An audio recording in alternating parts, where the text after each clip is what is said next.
All right, so we are staying in the Ashanti region because the Regional Security Council is currently meeting, or will be meeting this afternoon, following the thuggery exhibited by some members of the so-called security group affiliated to the NPP, known as the Delta Force. The group ousted the Regional Security Coordinator, who was appointed by the President.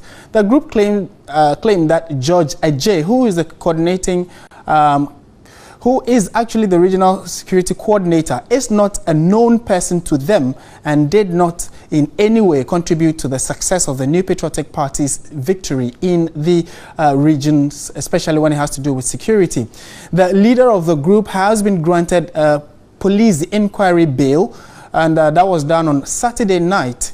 TV3 has learnt and has also reported to the police this morning as part of his bail conditions. And our reporter, William Evans Inkum, who has been monitoring this particular development with keen eye, has joined us to let us know the latest with regard to this and whether the regional security meeting is underway or is yet to start. Evans, what's happening now? To gather all the evidences that will help in the investigation. But let me run you through what really happened on that fateful day. So this where they use as an entry point, though it is an exit point. And just after this place, you move straight to the Regional Security Council coordinator's office. But as you can see, it has been plastered with heavy slabs just to ensure that there's no more entry to the office because of the security nature. This place is a security zone, so not everybody is allowed to enter. So it was just an act of force, and he was removed from the office, passed through this particular place, and then thrown outside the block of the hospital. In fact, this morning we have been speaking with the police, and they have been telling me that they are still doing their investigation to unravel what might have provoked that action.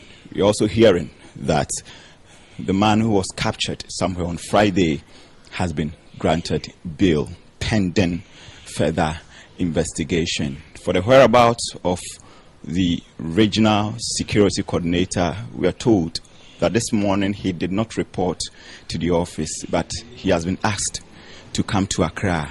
As to whether there is going to be a change, we cannot confirm that. But what we do know is that he has been asked to come to Accra. So as far as this particular place is concerned, the place is very calm. The police has assured that they are going to work vehemently to unravel all the mystery behind this particular attack and then effect more arrests. So they are urging the public to keep calm, but we are also going to be in the helms of affairs as we gather all that you need to know as far as recent development at the RCC is concerned. My name is William Evans Inkum. Over to you, Martin.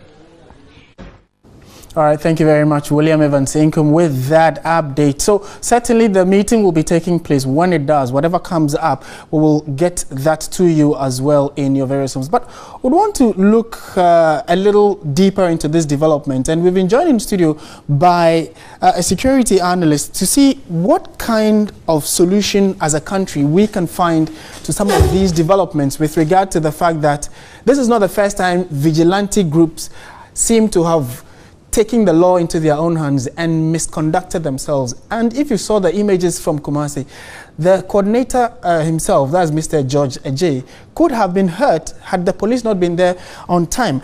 Adib Saani is a security analyst. He's joined us in studio. Good afternoon, Adib, and thank you for joining us. Thank you. What are your preliminary comments about what happened in Kumasi, especially considering the fact that this is not the first time that we've recorded such an incident? Thank you very much, and good afternoon to your viewers. I think before I come to that, let me correct a misconception or perhaps a misrepresentation. The history of vigilantism is traced to the United States when the early settlers were there. Because of the lack of law enforcement or a criminal justice system, they decided to come together to be on the lookout to enforce the law. So in the first place, there is absolutely nothing fundamentally wrong with a group of young men and women coming together within the ambits of the law to enforce the law in their society.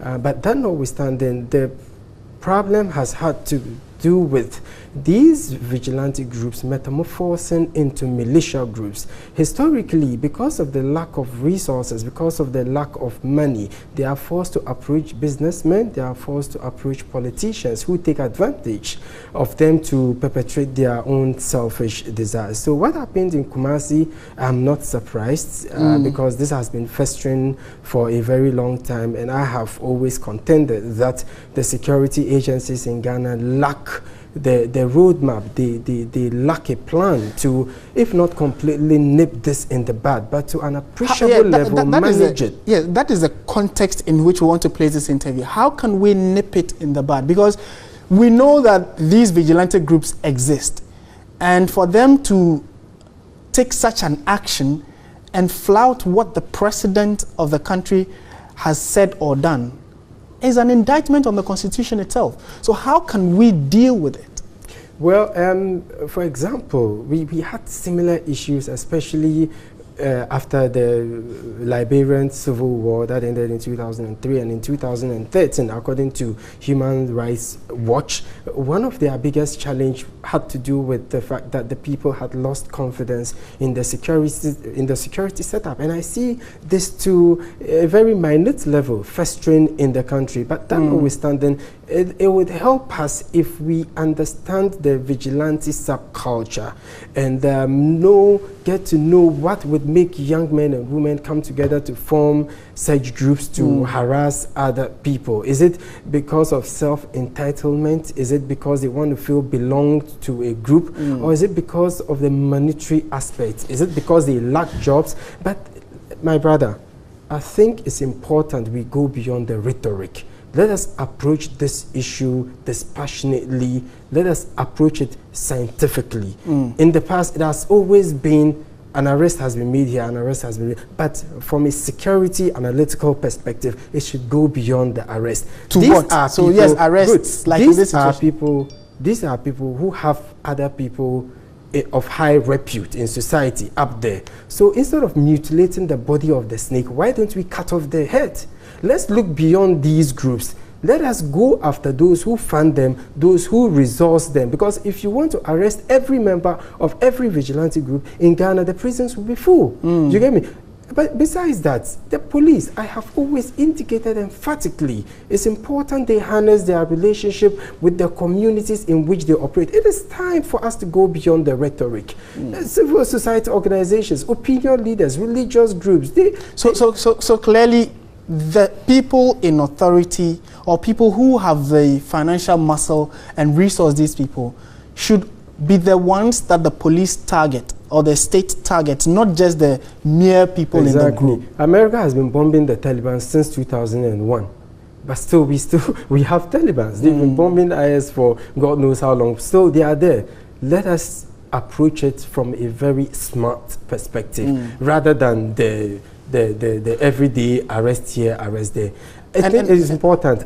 Aside that, in the run-up to the election last year, the police met with the various political parties who appended their signature to the effect that they are not going to allow the activities of these groups within their folds. Fine, it was a working document, everybody knew about it, but the level of commitment is the problem. Indeed, as we sit here, no political party in Ghana has come out to concede that indeed these political, this vigilante groups is linked to my party. So it is a group that rather say we belong to this party, but the party never says. But the party, and we don't have any evidence to suggest that they are linked to the political parties, though we might, take it as common knowledge that indeed they are linked to those political parties. Finally, the police as it stands every now and then seem to get to the scene and try to bring some sanity. And like you mentioned, consistently they mention the issue of arrests. They do arrest some people. We hardly hear the end or conclusion of these matters. What else can the police do apart from, like you mentioned, just arresting the people? You see, people would have to be made to understand that we have statutes, we have laws, we have processes, we have procedures.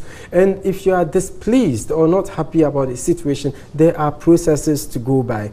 At the same time, the laws, despite their existence, doesn't ensure sanity. It should be education-based. People should be made to realize that indeed these laws exist and they can bite. So it's important that the police deal transparently, they deal effectively, efficiently, and on a timely manner with these wrongdoers to send a clear message to would-be wrongdoers that we are not a banana republic and words do indeed work. Okay. All right, we'll have to leave it here for now. And we've been speaking with Adib Saani. He is a security analyst, and we've been putting the development in Kumasi in perspective. And as you would know, we know that the Regional Security Council is in a meeting as we speak. We'll get details of what would come out of that meeting and bring it to you. Thank you very much once again, Ibrahim. And Adib, I beg your pardon, Adib Saani. And we'll come certainly to you later on. This is still Midday Live.